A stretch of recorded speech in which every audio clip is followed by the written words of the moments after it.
writing Catwoman for anything, she still has to be Catwoman. We still have to know that that's who this character is. She's iconically Selena Kyle, right? She still has to be sexual, and she still has to be cunning, and she still has to be a criminal.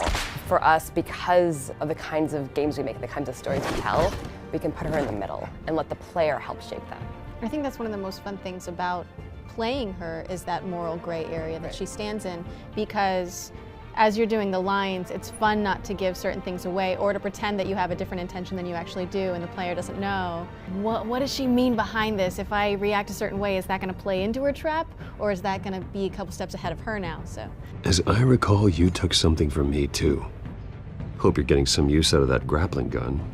I'm more interested in how I can use you. I think she's the kind of person who is always one of the smartest people in the room, even if she doesn't represent herself that way. And I think that her wheels are always turning, and that's an interesting space, I think, for players to play in when they're playing against this character or with this character. She's so smart, and she's constantly manipulating the conversation. I love that it's something that I've looked at all growing up, Catwoman being this iconic role, and now I get to actually step into those shoes and play such a new version of her. One day you might actually catch me. Tonight.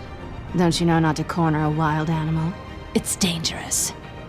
Yeah, I mean, she's in control, right? And so if she is a more sexual female than other characters, right? And again, that's part of who Catwoman is in canon. Then it's her choice. She's in control of that. It's difficult because I think what people do to subvert female expectations a lot is to take out sexuality from their character to make it sort of more modern versions of females.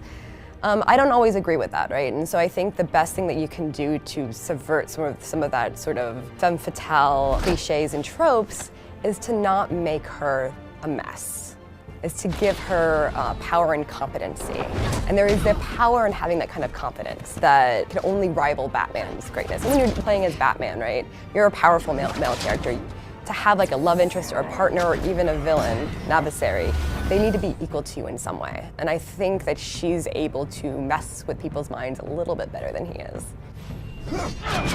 What I love about the writing with her is when she actually allows herself to be vulnerable, when she's revealing a little bit more about herself, and you have to wonder as a player, is this honesty or is she still playing me? Yeah. I don't have any secrets from you.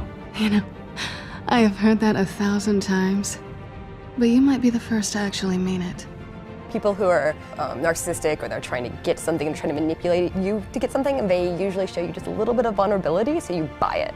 Right. But you don't know, right? But you don't know. I mean, and that's the beautiful thing about it is some of the lines that we've been doing really do reveal more aspects about her, and it's fun to let that guard down for a moment.